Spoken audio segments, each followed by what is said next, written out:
Assalamu alaikum wa rahmatullahi wa barakatuh, everyone. Welcome to Amazed by the Quran, a series in which I like sharing with you things I find amazing about the Quran. And in my capacity as a teacher, and also more than a teacher, as a student, I find inspiration in one of the passages of Surah Al-Kahf, particularly pertaining to the attitude of a student.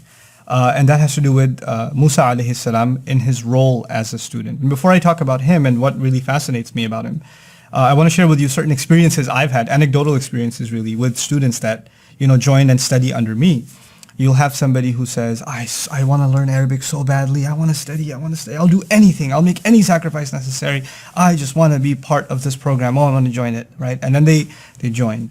And when they join, they mess up a little bit, right? They don't finish an assignment on time, or they were given instructions and they don't follow these instructions or whatever. And they're super duper apologetic. I'm so sorry, it'll never happen again. I swear, just give me another chance, etc., etc. And then not too much later, they mess up again. And when they mess up again, they're called into the office and what's going on? You said this is not going to happen again. And they say, you know what? You're right. You're absolutely right. I did make a commitment. If you even expelled me from this program, I will not hold you accountable. I'm the one that's responsible. I'm the one who should have taken responsibility. And all of it is about me. And so you come in not guns blazing, but rather you come in admitting your own guilt and saying, it's my fault, it's my fault, it's my fault. Then comes step 3. Step 3 is the same student messes up again, a third time. And of course, they've already said that you're going to get expelled, so they get expelled. But once they get expelled, they, as a matter of fact, say, you know what? They're so harsh. Their policies are so unfair. I did everything. You know how hard I worked to get into this school? You know how much work I put in? And yet they just overlooked all of it, and they didn't want to hear anything. It wasn't even really my fault. It's so unfair what they did to me. That same student who was in the teacher's office, in the dean's office or whatever, begging and pleading and confessing all of it, all of a sudden that same student, when the actual axe is dropped, turns around and becomes the victim and says it wasn't my fault.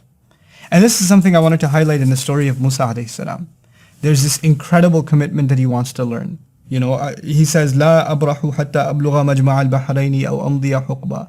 I'm going to keep on going until I find the two places where the two oceans meet, or if I have to spend eons, ages and ages and ages looking for this place, I will go, because he's committed to learning. Allah has told him that he has to learn, and this is the only place he's going to find to acquire his education, so he's committed.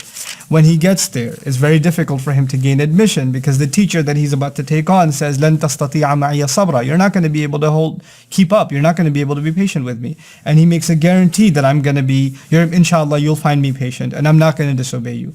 Not too much later, he sees a scene where he ends up in disobedience. He actually couldn't take it when the ship was damaged, and he spoke out, because the instruction was, you're not going to speak out, you're just going to quietly observe. And so when he was criticized for violating the policy to his teacher, he said, وَلَا تُرْهِقْنِي مِنْ أَمْرِي عُسْرًا. Just, can you not make it so hard on me? Just go a little bit easy on me. I completely forgot. Not too much later, there's the incident of a child being killed in front of him, and he can't stand the sight of what just happened, and he speaks out again, which is completely natural, understandable. And yet the teacher tells him, "Alam aqul laka innaka lan tastati'a ma'iya sabra." Didn't I tell you you're not going to be able to be patient? And he says, "Qala in sa'altuka an shay'in ba'daha fala tusahibni." If I was to ask you anything else after this, then don't accompany me. Like, he declared himself, look, I'll deserve being moved away. I'll deserve being expelled if I violate this policy again. And as a matter of fact, the third time around, he did speak out. He couldn't handle injustice happening with this wall that they had to build for not a very hospitable town. And so when he spoke out again, and the axe was dropped, هَذَا فِرَاقُ بَيْنِي وَبَيْنِكَ, this is where you and I part ways. This is the partition between you and myself, and I will explain to you what happened. You'll notice that Musa doesn't speak out again. He doesn't complain. He doesn't say, "Come on, just take it easy. Just give me another chance." There's no pleading or begging. Why? Because he's a man of integrity. The other thing here that I really wanted to highlight, that I find absolutely incredible, is on the one hand, one can have the most incredible resolve to want to learn, like Musa alayhi salam.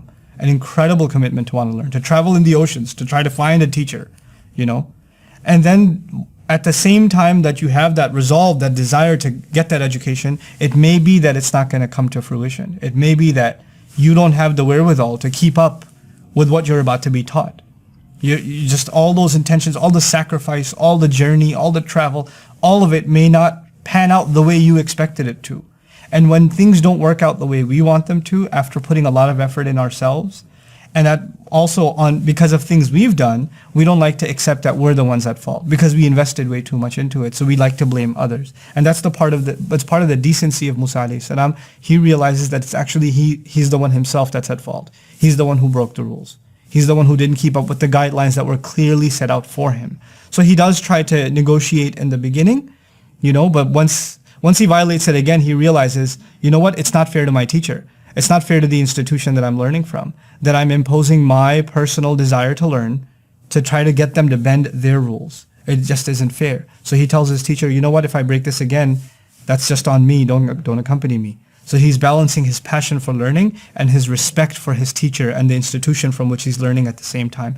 And this is a healthy attitude every student needs to develop. This doesn't just happen in Islamic learning. It happens in university settings, in school settings. How many times is somebody getting in trouble at school and they turn around and blame the teacher instead, or blame the school instead? Or parents come, yelling and screaming at teachers because they can't handle that their child had to face disciplinary action. So subhanAllah, the attitude of a student as a student, and one that on the one hand balances passion for learning, and on the other hand a respect for the institution and an acknowledgement of one's own shortcoming. This is the healthy way moving forward in one's journey into learning. Barakallahu li wa lakum. Assalamu alaikum wa rahmatullahi wa barakatuh.